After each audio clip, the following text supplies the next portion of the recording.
어느 농부가 노새를 몰고 가다가 노새가 그만 깊은 구덩이에 빠졌습니다. 그런데 그 구덩이가 얼마나 깊었던지 이 농부가 도저히 이 노새를 꺼낼 수도 없었고 이 노새도 노새에서 스스로 올라올 수가 없었습니다. 그래서 농부는 이런 방법 저런 방법을 생각하다가 결국에는 그만 이 노새를 땅에 묻어주기로 결정을 하고 이제 땀을 뻘뻘 흘리면서 흙을 퍼서 구덩이를 메웠습니다. 근데 노새는 구덩이가 메워질 때마다 불쑥 나타나기를 시작하는 것이었습니다. 노새가 위에서 떨어진 흙을 발로 딛고 조금씩 올라왔다는 그런 이야기가 있습니다. 여러분처럼 이 이야기를 들으면서 우리 기도 생활이 바로 이런 것이다 하는 생각을 하게 되었습니다. 우리가 세상을 살아가면서요, 또 인생을 살아가면서 우리는 종종 이 구덩이와 같은 깊은 웅덩이에 빠질 때가 있지만, 그러나 우리는 기도의 힘으로 다시 일어나고 또 일어나는 것입니다. 그래서 오늘은 제가 제목을 좀 바꿨는데요. 기도의 인생이 달렸습니다 하는 제목으로 기도의 힘으로 일어서는 한 여인에 대한 이야기를 함께 생각을 해보겠습니다. 오늘 본문은 한 여인의 매우 절박한 기도로 시작을 하는데요. 주보의 첫째 옆에다가 절박한 기도 이렇게 적어보겠습니다. 설교 제목은 기도의 인생이 달렸습니다 이렇게 되고요. 주보의 첫째 옆에다가 절박한 기도 이렇게 적어보겠습니다. 오늘 본문을 시작하는 1절 같이 한번 읽어보겠습니다. 시작. 선지자의 제자들이 아내 중에 한 여인이 엘리사에게 부르짖어 이르되 당신의 종 나의 남편이 이미 죽었는데 당신의 종이 여호와를 경외한 줄은 당신이 아시는 바니이다. 이제 빚준 사람이 와서 나의 두 아이를 데려가 그의 종을 삼고자 하나이다 하니.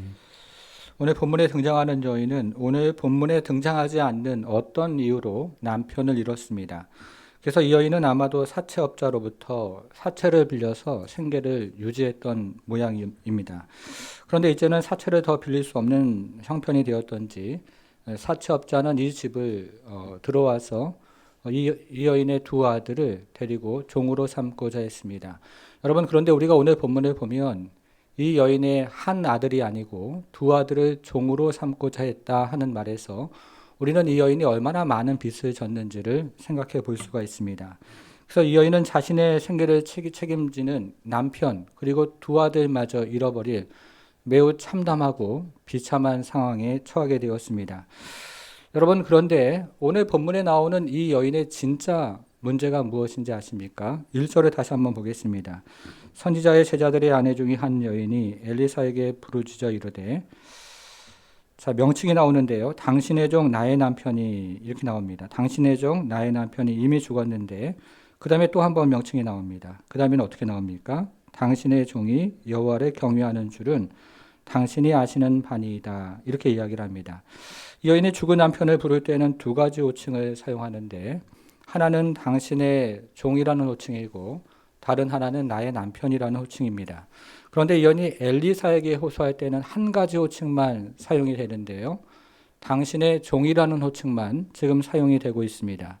이것은 죽은 사람이 나의 남편으로 삶을 살았다는 것보다 당신의 종으로 사는 그 삶에 더 헌신했다 하는 그런 의미를 가지고 있습니다.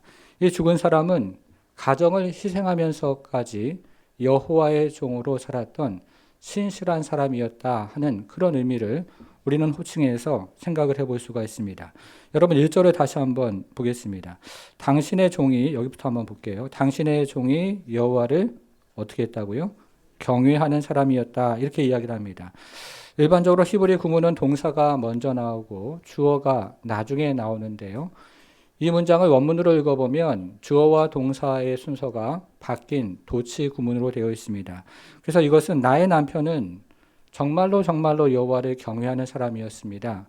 나의 남편은 하나님만 바라보고 하나님만 섬기고 하나님만 구하는 여호와의 종이었습니다 하는 그런 의미로 호소를 하고 있는 것입니다. 여러분, 이 여인이 살고 있던 시대에 이 여호와를 경외하는 여호와의 종으로 사는 것이 어떤 의미가 있습니까? 우리가 잘 아는 것처럼 이 여인이 살던 시대는 아합의 아내 이세벨이 바알 숭배를 온 세상에 판을 치게 만들었던 그런 세상이었습니다. 그래서 여호와의 종들은 참으로 박해를 받고 핍박을 받는 그런 세상을 살아갔습니다. 화면으로 열왕기상 18장 4절을 한번 보겠습니다. 이세벨이 여호와의 선지자들을 어떻게 합니까?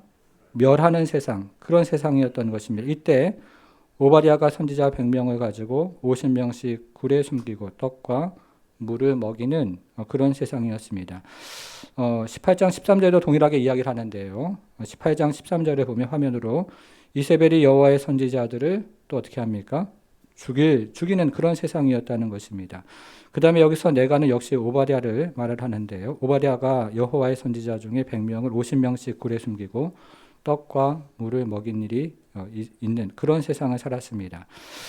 이세벨은 바알 선지자들을 열심히 육성해서 바알 종교를 뿌리내리려고 했을 뿐만 아니라 여호와의 선지자들을 마구 잡아다가 죽여서 여호와의 종교를 뿌리 뽑으려고 했던 그 세상을 지금 살고 있었던 것입니다. 그런데 이 같은 상황에서 오바댜라는 사람이 여호와의 선지자 100명을 두 그룹으로 나눠서 두 개의 굴에 넣고 그리고 먹을 것과 마실 것을 공개했습니다. 성경은 오바댜가 얼마 동안 이 여호와의 선지자를 공개했는지 그 기간을 말하고 있지는 않지만, 그러나 이처럼 수많은 여호와의 선지자를 물과 그리고 마실 것과 먹을 것을 공개했다는 것은 그가 물질을 희생했다, 굉장히 많은 물질을 희생했다는 것을 우리가 짐작을 해볼 수가 있습니다. 여러분, 그런데요, 이 유대 전통 문헌 중에 탈쿰이라는 문헌이 있는데요, 이 탈쿰이라는 문헌은 이처럼 수많은 여호와의 선지자를 공개했던 오바댜가 바로 오늘 본문에 나오는 이 여인의 남편이었다, 이렇게 기록을 하고 있습니다. 그리고 유대의 유명한 역사가인 요세푸스도 이처럼 수많은 여호와의 선지자를 공개했던 오바댜가 오늘 본문에 나오는 이 여인의 남편이었다라고 또다시 기록을 하고 있습니다. 여러분, 이렇게 생각을 하면 오늘 본문에 등장하는 이 죽은 여인의 남편, 어떤 사람이었는가 하는 것을 우리가 정말 잘 짐작을 해볼 수가 있는데요. 이 사람은 정말로 여호와를 바라보면서 가정을 돌보지 않을 정도로, 돌볼 수 없을 정도로 여호와를 바라보면서 여호와만은 섬기고 그리고 여호와만 또 믿음으로 정말 여호와의 일을 감당했던 여호와의 종이었다 하는 것을 우리는 생각을 해볼 수가 있습니다. 여러분, 그런데 문제는요, 지금 이 여인의 형편이 어떠한가 하는 것이 문제입니다. 지금 이 여인의 형편이 어떻습니까? 1절을 다시 한번 보겠습니다. 1절에는 종이라는 말이 3번이 나오는데요. 이 종이라는 3번의 말을 중심으로 한번 생각을 해보겠습니다. 선지자의 제자들의 아내 중에 한 여인이 엘리사에게 부르짖어 이르되 당신의 종, 첫 번째 종이라는 말이 나왔고요. 나의 남편이 이미 죽었는데 당신의 종, 두 번째 종이라는 말이 나왔습니다. 여호와를 경외하는 줄을 당신이 아시는 바니이다. 이제 빚준 사람이 와서 나의 두 아들을 데려가 그의 종, 세 번째 종이라는 단어가 나옵니다. 종을 삼고자 하나이다, 이렇게 이야기를 합니다. 여기에 등장하는 첫 번째 종과 두 번째 종은 남편이 여호와의 종으로 살았다 하는 것을 의미하는 것이고요. 세 번째 종은 두 아들이 사채업자의 종으로 끌려가 형편이 되었다 하는 것을 이야기하고 있습니다. 다시 말하면 남편이 하나님의 종으로 사는 바람에 이 여인의 두 아들이 사채업자의 종으로 끌려가는 그런 처량한 신세가 되었다는 뜻입니다. 남편이 빚을 지면서까지 여호와의 일을 감당하는 여호와의 종으로 사는 바람에 두 아들이 이제 사채업자의 종으로 끌려가는 형편이 되는 것입니다. 여러분, 그래서 지금 이 여인의 부르짖음은 단순히 생계가 어려워서 부르짖는 그런 부르짖음이 아닙니다. 이 여인이 지금 여기서 이야기하는 부르짖음은 하나님에 대한 원망과 하나님에 대한 분노가 섞여 있는 그런 부르짖음입니다. 하나님, 나의 남편은 정말로 진실된 여호와의 종으로 살다 죽었는데 그렇다면 적어도 나의 가정과 나의 자녀는 하나님께서 책임져 주셔야 되는 것 아닙니까? 라고 원망과 그리고 분노가 섞인 그런 부르짖음이라고 이야기할 수 있습니다. 성도 여러분, 여러분들은 이 여인의 이 같은 절규를 이해하시겠습니까? 저는 여러분들이 이 같은 절규를 잘 이해하신다고 생각을 하는데요. 왜냐하면 우리도 인생을 살아가면서 수백 가지 다른 형태로 이와 같은 고통을 마주할 때가 있기 때문에 그렇습니다. 제가 좋아하는 책 중에 하나님의 뜻이라는 책이 있습니다. 이 책의 저자인 제럴드 시처는 그의 아내와 함께 주 안에서 참으로 평탄하고 그리고 복되고 행복한 인생을 살았습니다. 아내는 어느 주일날 성가대를 마치고 집으로 돌아와서 남편에게 하나님께서 부어주신 은혜에 대해서 이렇게 감사한 말을 합니다. 여보, 지금보다 더 행복한 때는 없을 것 같아요. 하나님의 선하심 이처럼 크게 느껴진 적이 없어요. 너무 놀랍습니다. 그리고 다음날 제러드 시처는 그의 아내와 그리고 네 자녀와 그리고 오랜만에 집을 방문한 어머니와 함께 캠핑을 갔습니다. 그런데 휴가를 마치고 집에 돌아오는 길에 맞은편에서 고속도로 맞은편에서 오는 음주운전자가 모는 큰 트럭이 이 가족의 차량을 덮치는 바람에 이 사람은 하루아침에 아내와 한 아이를 잃었습니다. 제로드 시처는 하나님 안에서 사랑하는 아내를 만나고 오랜 기다림 끝에 자녀들이 출산하고 그리고 오랫동안 기도하고 또 오랫동안 고민하면서 목회자의 길을 들어서고 그러면서 정말 순전하게 하나님을 섬기는 그런 길을 살아왔는데 그는 하루아침에 사랑하는 아내와 자녀를 잃어버렸습니다. 그래서 그는 하나님 도대체 당신의 뜻이 무엇입니까? 당신의 뜻이라는 게 도대체 있기는 한 것입니까? 라고 수없이 절규를 했습니다. 여러분, 이것이 바로 오늘 본문에 나오는 이 여인의 절규입니다. 남편은 평생토록 여호와만을 바라보고 여호와를 위해서 살았는데 지금 남은 것은 빚더미이고 그리고 사채업자들에게 빚장이들에게 둘러싸여 두 아들마저 잃어버릴 그런 형편이었던 것입니다. 여러분, 그런데 이 여인은 이 같은 상황에서 지금 무엇을 하고 있습니까? 1절을 다시 한번 보겠습니다. 1절. 선지자의 제자들의 한 아내 중에 한 여인이 엘리사에게 뭐라고 있습니까? 부르짖고 있습니다. 여러분, 지금 제가 이 여인이었다면 아마도 굉장한 영적인 싸움 가운데 있었을 것입니다. 아마 지금 마귀는 이 여인을 불화살로 공격하고 있었을 것 같습니다. 여호와 하나님을 그토록 충성스럽게 믿어도 하나님께서 남편을 보호해 주시지 않는다는 의심과 불신의 불화살로 공격을 했을 것입니다. 여호와 하나님을 그토록 충성스럽게 믿어도 하나님께서 두 자녀를 보호해 주시지 않는다는 의심과 그리고 절망과 낙심의 불화살로 공격을 하고 있을 것 같습니다. 그러니 유별스럽게 신앙생활하지 말고 다른 사람들처럼 적당하게 신앙생활하고 그리고 세상에서 살 길을 찾아라, 이렇게 속삭였을 것 같습니다. 여러분, 그런데 우리가 지금 읽은 이 여인이 부르짖었다, 이 매우 짧은 한 구절 안에서 우리는 이 여인의 믿음을 볼 수 있어야 합니다. 우리가 앞에서 살펴본 것처럼 일반적으로 히브리 구문은요, 동사가 먼저 나오고 주어가 나중에 나오는 것이 정치 구문, 일반적인 구문인데요. 이 구문도 원문으로 읽어보면 이 구문도 주어와 동사가 바뀌어 있는 도치 구문으로 되어 있습니다. 이런 의미가 되는 것입니다. 이 여인이 정말로 간절히 부르짖었습니다. 이 여인이 마지막 숨까지 끌어내어 온 힘을 다해서 간절히 부르짖었고 마지막 호흡까지 끌어내면서 온 힘을 다해서 간절히 부르짖었습니다.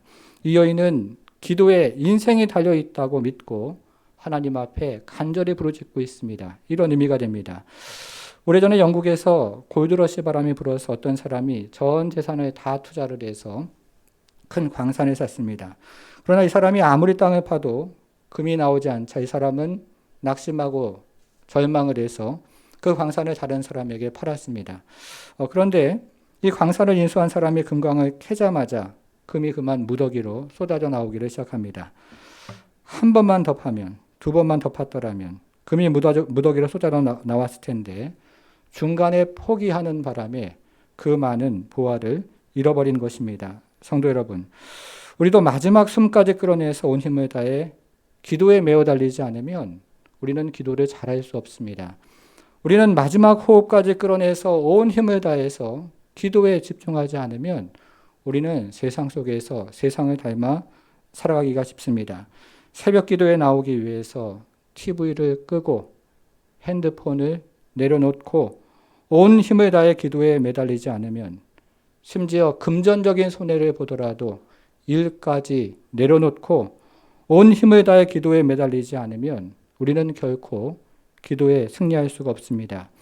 기도의 인생이 달려있음을 믿고 기도에 매어 달리지 않으면 우리는 결코 기도에 응답을 받을 수가 없는 것입니다. 여러분, 그러나 우리가 온 힘을 다해 기도에 매어 달릴 때 어떤 일을 경험할까요? 2절을 한번 2절을 보겠습니다. 엘리사가 그에게 이르되, 그 다음 한번 보셔요. 내가 너를 위하여 어떻게 하랴.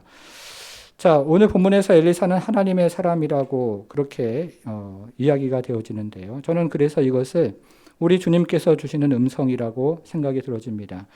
우리 하나님이 이런 하나님이라는 것이죠. 우리 하나님은 우리 기도에 눈을 대시며 우리의 필요를 채워주시는 하나님입니다. 또 우리 하나님은 우리 기도에 귀를 대시며 우리의 부족함을 채워주시는 하나님입니다. 그리고 우리 하나님은 우리의 기도에 심장을 대시며 우리의 기도에 응답을 해주시는 하나님이십니다.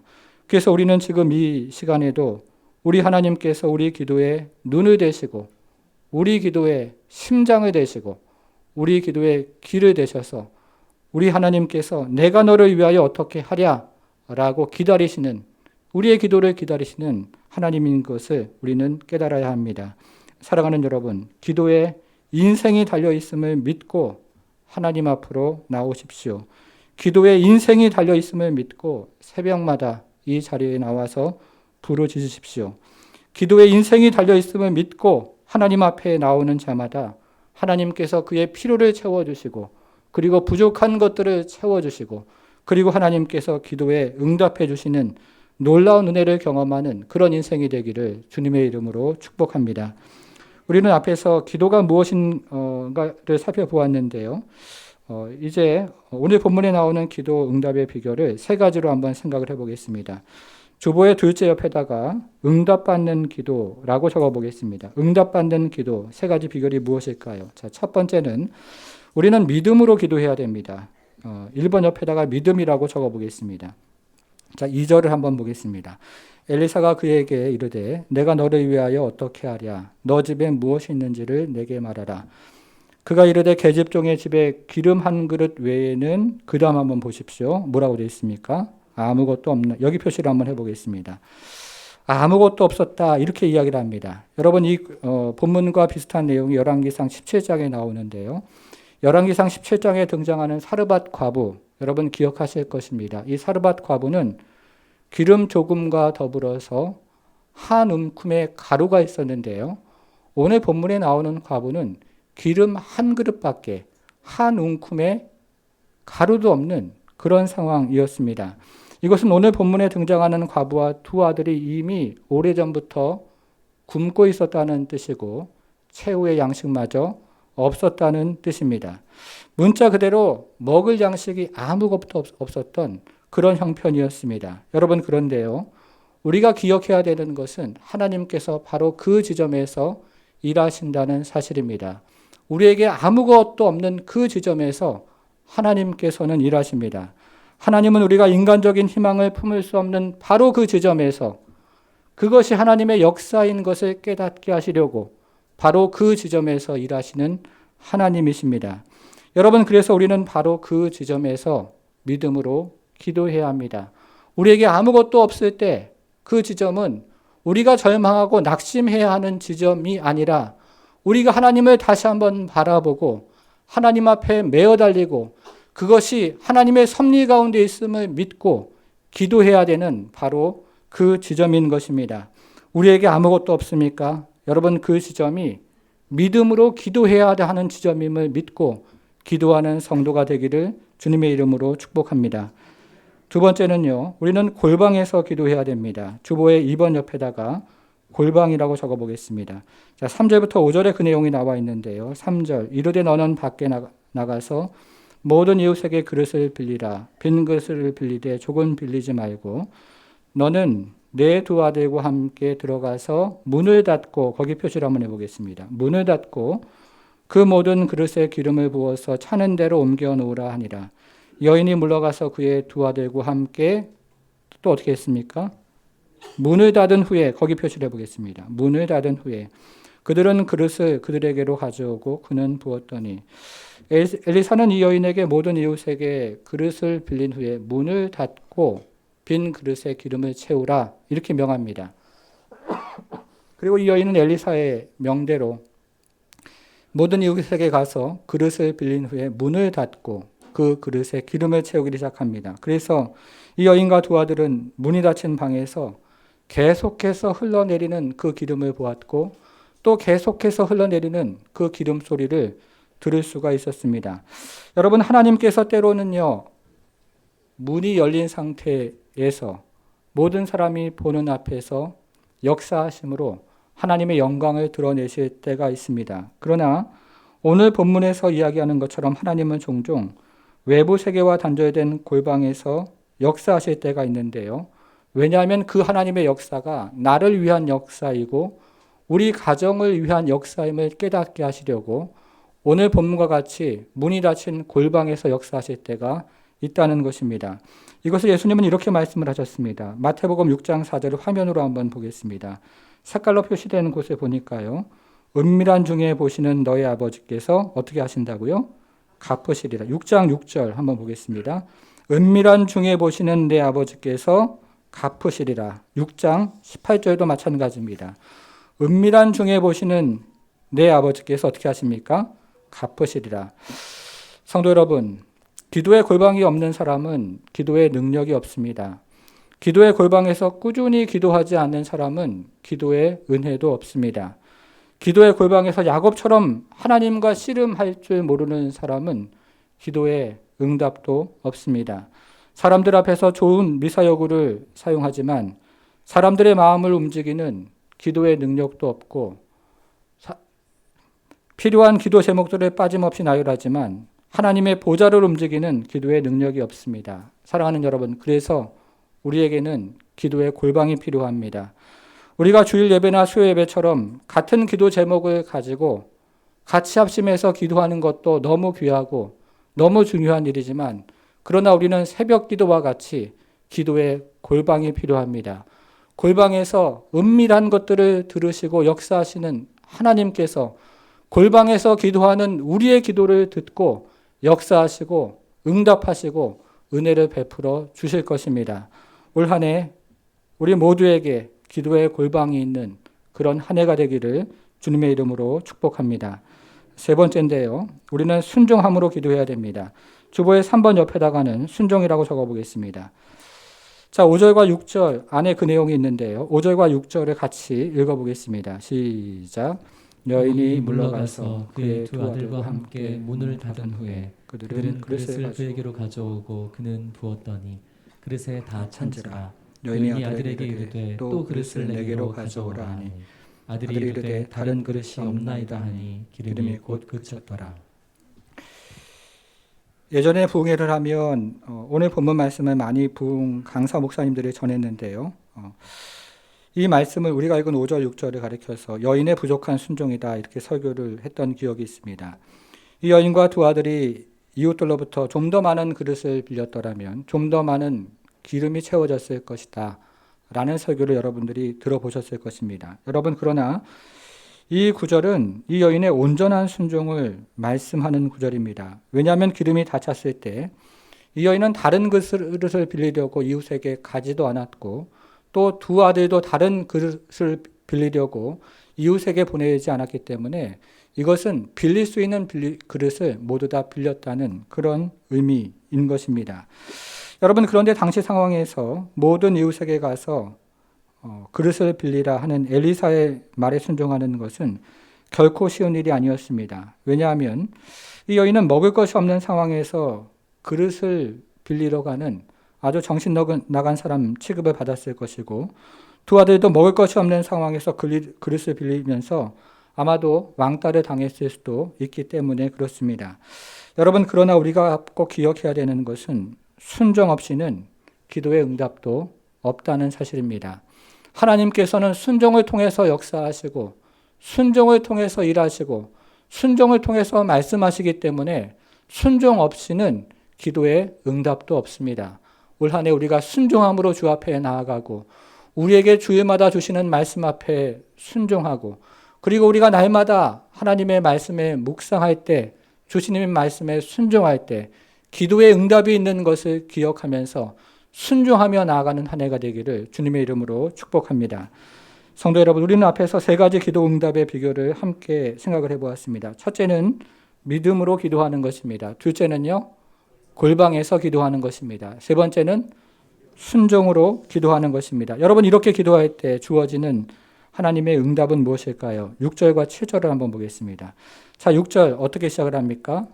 그릇에 다 찬지라. 응답을 받았다는 뜻이죠. 자, 7절을 한번 보겠습니다. 이 응답을 어떻게 또 받았는지를 7절이 좀 더 구체적으로 이야기를 하는데요. 이 여인이 하나님의 사람에게 나아가 말하니 그가 이르되 너는 가서, 자, 한번 보십시오. 기름을 팔아 빛을 갚고 라고 이야기합니다. 이것은 지금 이 여인의 기도 제목이었습니다. 이 여인은 지금 살 방법이 없어서 참으로 두 아들을 팔아야 종으로 그렇게 다른 사람이 데려가는 그런 절박한 상황에 빠졌는데, 기름을 팔아 빛을 갚으라는 것은 전제 필요를 채우라는 것입니다. 여러분, 그런데요, 지금 이 7절은 여기서 끝나지가 않습니다. 그 다음 구절 또 한번 보니까요, 남은 것으로 너와 내 두 아들이 생활하라. 여러분 한번 보십시오. 이것은 이 여인이 간구한 것이 아니었습니다. 이것은 미래의 필요를 채워주신다 하는 말씀인데요, 이것은 이 여인이 간구하지 않은 것까지 기도할 때 하나님께서 풍성히 채워주시더라, 이런 의미를 가지고 있는 것입니다. 성도 여러분, 우리 하나님은 어떤 하나님이십니까? 우리 하나님은 내가 기도할 때 그 기도를 들으시고 채워주시는 은혜의 하나님입니다. 여러분, 그런데 우리 하나님은요, 내가 기도할 때 지금 기도한 것만 채워주시는 것이 아니라 내가 기도하지 않은 것까지 채워주시는 풍성한 은혜를 가지신 그 하나님인 것을 믿으시기를 바랍니다. 여러분, 그러면 기도는 무엇일까요? 이엔 바운주가 말하는 것처럼 기도는 우리 하나님의 도움을 얻기 위해 내민 자녀의 손이라고 했습니다.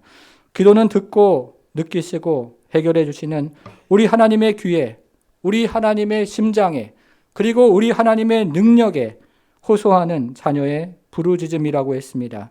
기도는 우리가 기도하지 않으면 얻을 수 없는 하나님의 좋은 것을, 아니, 우리가 기도하지 않으면 얻을 수 없는 하나님의 가장 좋은 것을 얻기 위해 내민 자녀의 손인 것입니다. 성도 여러분, 그래서 기도는 우리의 공허함을 하나님의 충만함으로 채워줍니다. 그리고 기도는 우리의 나약함을 하나님의 능력으로 채워줍니다. 그리고 기도는 우리의 헐벗은 것을 하나님의 부유함으로 채워줍니다. 성도 여러분, 물론 하나님께서 우리에게 주시는 이 풍성함은 종종 우리가 원하는 방식이 아닐 수도 있습니다. 그러나 우리가 기도할 때 하나님께서 우리에게 주시는 풍성함은 우리에게 가장 좋은 것으로 주는 풍성함인 것입니다. 사랑하는 여러분, 올 한 해 기도함으로 하나님께서 주시는 넘치는 축복과 부요로움을 경험하는 한 해가 되기를 주님의 이름으로 축복합니다.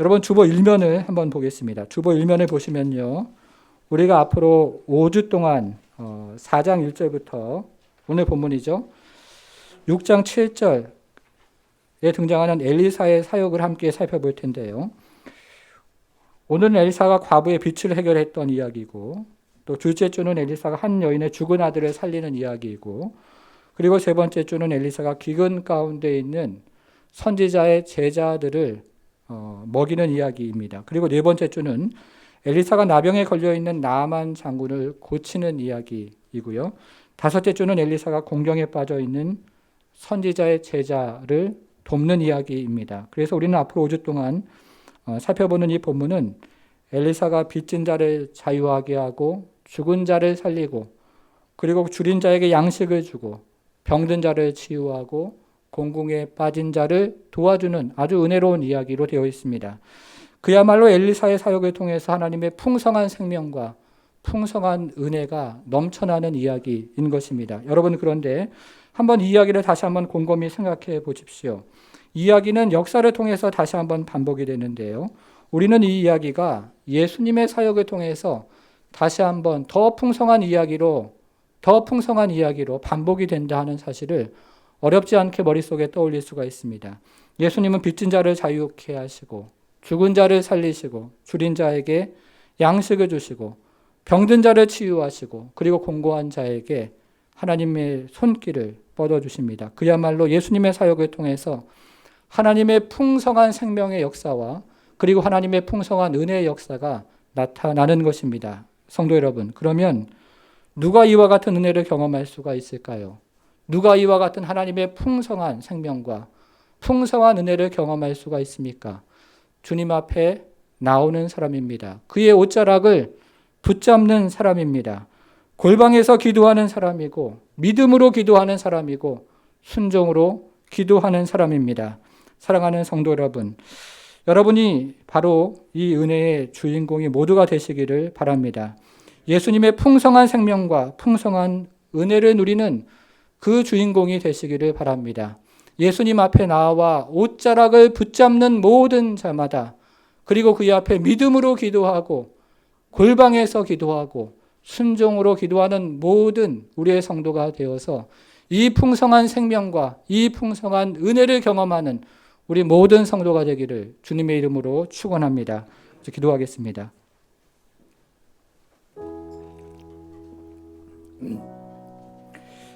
사랑하는 여러분, 올 한 해 우리에게 주시는 하나님의 말씀은 여호와께 비를 구하라입니다. 기도하는 한 해라는 것이죠. 여러분, 그런데 어떻습니까? 기도처럼 어려운 것이 없습니다. 믿음으로 기도하는 것도 어렵고요. 골방에서 꾸준히 기도하는 것도 어렵고, 또 우리가 인생을 살아가면서 순간순간 순종하며 기도하는 것도 사실은 참으로 어렵습니다. 저도 참 어렵습니다. 앞에서 나와 설교하지만 저에게도 어렵고 아마 여러분에게도 어려우리라 생각을 합니다.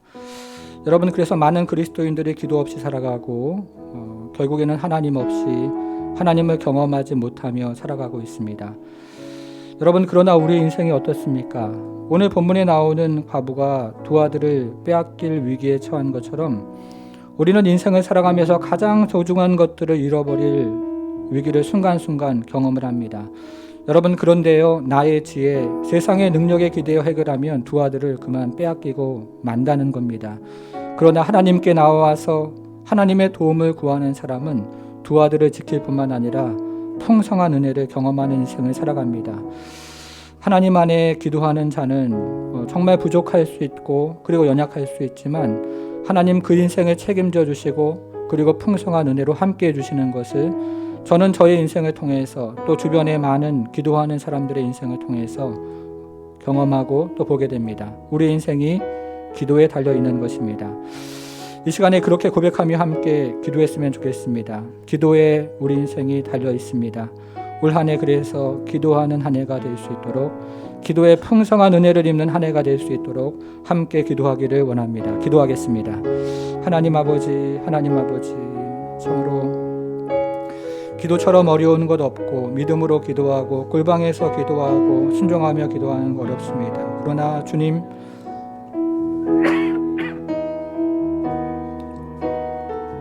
하나님, 우리의 인생이 어디에 달려 있습니까? 우리가 어떻게 우리의 가장 소중한 것들을 빼앗길 위기에서 하나님 그것들을 지켜낼 수가 있습니까? 하나님 아버지, 참으로 하나님 아버지, 세상의 지혜, 세상의 능력, 우리 하나님 지금까지 살아오면서 하나님 아버지 세상의 지혜와 세상의 능력에 하나님 아버지 기대해 왔지만, 그러나 우리 인생이 하나님 아버지 풍성치 아니하고 하나님 아버지 풍성한 생명을 또 누리지도 아니하는 것들을 고백할 수밖에 없습니다. 하나님 아버지, 하나님께 부르짖으면 두 아들을 하나님 시켜주신 하나님께서 하나님 더불어 앞으로 살아가는 풍성한 은혜까지 하나님 내려주실 것을 믿고 우리가 하나님 아버지 기도하며 주 앞에 나아가오니 하나님 아버지, 우리 인생에 기도에 달려있는 것들을 하나님 고백하고 우리 인생이 하나님 아버지 참으로 주의 말씀에 달려있는 것들을 고백하고 기도하는 한 해가 될 수 있도록 하나님 아버지 기도의 응답이 풍성한 한 해가 될 수 있도록 은혜를 베풀어 주옵소서. 하나님 아버지, 지금 이 시간에도 두 아들을 빼앗길 위기에 처한 하나님 과부와 같은 하나님 형편에 있는 사람이 있습니까? 하나님 아버지, 우리의 해결책은 하나님 우리의 돈에 있는 것도 아니고 재산에 있는 것도 아니며 오직 하나님께 메어 달리는 기도에 있는 것들을 다시 한번 깨닫고 하나님 아버지 주 앞에 하나님 아버지 기도하며 부르짖으며 하나님 앞에 나아가게 원하오니 주여 살려주시고 일으켜주시고 하나님 아버지 참으로 지켜주시고 하나님 보호하여 주시고 하나님 역사하여 주셔서 하나님 아버지 주님 주시는 은혜를 역사를 경험하며 주 앞에 나아갈 수 있도록 하나님 은혜를 베풀어 주시옵소서. 문이 닫힌 골방에서 주님께서 역사하시고 하나님 아버지, 그것이 나를 위한 일이고 우리 가정을 위한 일인 것들을 하나님 아버지 아시며, 하나님, 그래서 우리가 다시 한번 기도하며 주 앞에 메어 달리기를 원하오니 주여 역사하시고 인도하셔서 우리 인생이 주 안에서 하나님 아버지 새롭게 되어지는 인생들, 주 안에서 기도로 승리하는 인생들이 모두가 될 수 있도록 하나님께서 함께하여 주옵소서.